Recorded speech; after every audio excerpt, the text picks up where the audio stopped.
As the years pass, the meaning of a home shifts in such a tender way. It stops being just a roof and walls and becomes something like a diary made of wood, brick, and memory. Every corner seems to whisper the story of your life, the laughter of children running through hallways, the quiet evenings when you finally allowed yourself to rest, even the little imperfections that carry their own kind of charm. And because of this, it can feel so unsettling to realize that others might look at your home not as a sanctuary, but as an asset. That doesn't mean your family doesn't love you. Often, it means they see things through the lens of their own needs, pressures, or even fears about the future. It's a reminder of how differently generations experience the same space. What for you is comfort, for them may look like responsibility or opportunity. These differences don't make anyone bad, but they can create moments of tension that feel deeply personal. You may have already noticed this in small ways, a casual comment about what will happen with the house one day, or perhaps an impatient suggestion to make changes you don't feel ready for. Such words can echo louder in our hearts than the person speaking them might ever realize. As we grow older, it's natural to feel more sensitive to these moments. That sensitivity isn't weakness, it's wisdom. It's the part of you that understands how precious and irreplaceable your sense of security really is. Maybe you've caught yourself wondering quietly, am I being too protective or not protective enough? These are not easy questions, but asking them already shows that you care about balance, not just about walls and property. The truth is, there is nothing selfish in wanting to safeguard your peace. In fact, it might be one of the most generous acts you can do. For when you protect your home, you are also protecting the harmony of your family's future. It's worth pausing here and gently asking yourself, what does your home mean to you now, at this stage of life? Is it simply a shelter, or is it a living memory that still gives you strength every day? Whatever your answer, honor it. Your feelings are not just valid, they are the compass that can guide you through the decisions ahead. And I'd really love to know, where are you reading this from right now? Write it in the comments, share your place in the world. Sometimes just knowing the locations of others who walk this same path makes us all feel a little less alone. It's remarkable how much peace can come from something as simple yet as difficult as speaking openly with the people closest to you. You might feel that talking about property, inheritance, or the future will stir up discomfort, and in many families that's exactly what happens. Silence feels easier in the moment, but in truth, silence often grows into misunderstanding, and misunderstanding can harden into conflict. And none of us want that to be the legacy of our lives. Maria, a gentle woman of 74, once shared her story with me. She had 2 grown children who loved her dearly, but she always felt a knot in her stomach when she thought about how they would handle her home after she was gone. For years, she said nothing, convincing herself that they will figure it out. Yet the unspoken tension showed up in small ways: an awkward pause during family dinners, an offhand remark about someday selling the place. One evening, Maria gathered her courage and invited her children to talk. She didn't make it a heavy conversation, she simply explained her feelings, her hopes, and her plans. She admitted her fears as well. To her surprise, instead of arguing, her children felt relieved. They had their questions answered, their worries settled, and the air in the family grew lighter. Maria told me later, it was as though we all finally exhaled. Sometimes it really is that simple, though rarely easy. If you've ever felt that silence might protect you from conflict, ask yourself, is the weight of carrying unspoken worries heavier than the discomfort of a single honest talk? You may be surprised how much lighter you feel once your truth is known. There are some gentle steps you can take if the thought of conversation feels overwhelming. You might start by writing down your thoughts, almost like a letter to yourself, so you can clarify what you truly want. Then, when the time feels right, you can share those words, whether you read them aloud or simply let your family see them in writing. Choose a moment of calm, not a moment of tension. Speak slowly and don't feel rushed to cover everything at once. If it helps, invite a trusted friend, a family mediator, or even a notary to sit nearby, not as a judge but as a quiet witness. Their presence can sometimes soften everyone's tone simply because people feel more accountable when another pair of ears is listening. Remember, conversations about your home are not about dividing walls or furniture. They are about protecting relationships, protecting love, and preserving the dignity of your choices. By speaking, you are not pushing anyone away. You are drawing everyone closer to the truth. And if you're finding these kinds of gentle reminders useful, I warmly invite you to subscribe. That way, you'll always have these supportive words waiting for you right when you need them most.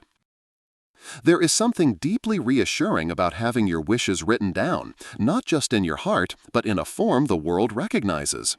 Many people feel uneasy about legal documents, as though signing a will or creating a trust somehow means inviting the end closer.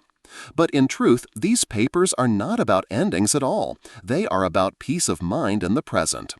Just as your body needs more regular checkups as you age, your property and your future plans need their own kind of checkup too. Life brings changes, laws are updated, relationships shift, new needs appear.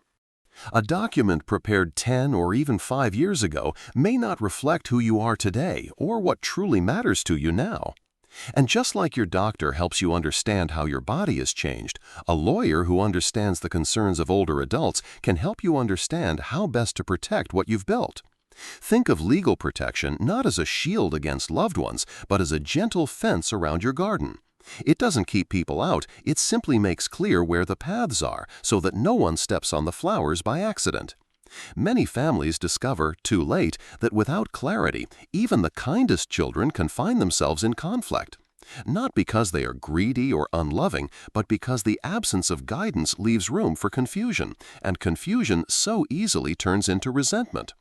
When your intentions are written clearly, you relieve your family of that burden.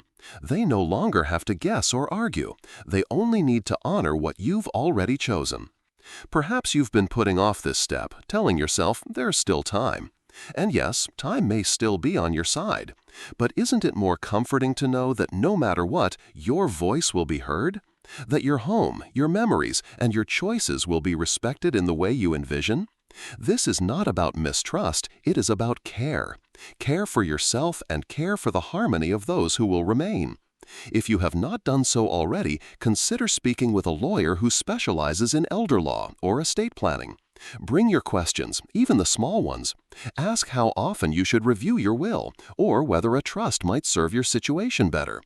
Review your papers every 5 to 7 years or sooner if life changes, such as a new family member, a move, or a significant shift in your health. These steps are not signs of fear, but of wisdom, the kind of wisdom that comes only with years. And perhaps the most comforting part is this: once you've put these protections in place, you can set them aside and return to living your life.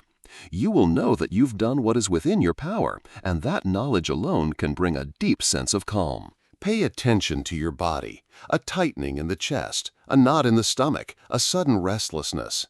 These are signals from within that something is crossing an invisible line. The second step is to put those feelings into words privately before you respond. Writing them down can be surprisingly powerful. It allows you to see clearly what you want and what you don't. Then, when you face the situation again, you can draw from your own written truth instead of reacting in the moment. The third step is to practice simple phrases that acknowledge the other person's feelings while still holding your own ground. You might say, "I hear what you're saying, but I need more time to think." Or, "I appreciate your concern, but this is something I need to decide in my own way."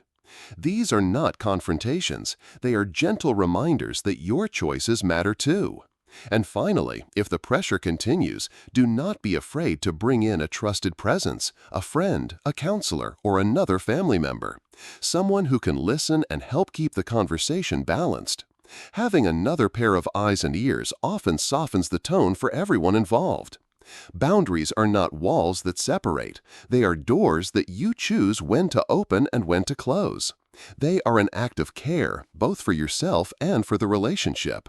When you say no kindly, you are really saying yes to your well-being, to your dignity, and to a form of love that does not demand you sacrifice yourself. Over time, you may notice that by honoring your own boundaries, your family learns to respect them too. And in that respect lies the possibility of deeper trust. Trust built not on silence or fear, but on honesty and gentleness. There comes a moment in life when the greatest comfort is not found in controlling every outcome, but in knowing that you have done your part with clarity and love. Your home, with all its stories and memories, is precious, but even more precious is the peace you carry in your heart. Too often, people believe that preparing documents, setting boundaries, or speaking openly about inheritance means they are showing distrust toward their children. That belief is a myth, one that has caused many families unnecessary pain. The truth is, by protecting your home, you are protecting your family too, protecting them from future quarrels, from uncertainty, from the heavy burden of making decisions in moments already filled with grief. This kind of preparation is not about control, it is about kindness. It is a gift of clarity that allows your loved ones to focus on love, not on disputes. Think of it like tending a garden. When you gently pull the weeds and mark the rows, the flowers are free to grow without confusion. In the same way, when you bring order to your affairs, you are clearing space for your family to remember you with tenderness instead of conflict. There is freedom in letting go of fear. Fear whispers that you must cling tightly to everything, that if you relax your grip, something will be lost. But wisdom teaches something softer. Once you have made the careful choices available to you, you can release the worry. You can live the days ahead not with tension, but with calm, knowing that what is meant to be protected has been protected. You might ask yourself quietly, what is the legacy I truly want to leave? Is it only the walls and the roof? Or is it the memory of a heart that chose peace over conflict? Your answer may surprise you, because often what people remember most is not the things we pass down, but the calm, the kindness, the love we carried into every decision. Allow yourself that release. You deserve to spend these years with lightness, not with heavy thoughts. And when you choose to prepare with love, you are leaving behind more than a house. You are leaving behind harmony. If these words spoke to you, I invite you to subscribe so that gentle reminders like this can find their way back to you whenever you need them. And I would truly love to hear from you. What does home mean to you now in this season of your life? Write it in the comments, and perhaps your reflection will give comfort to someone walking the same path.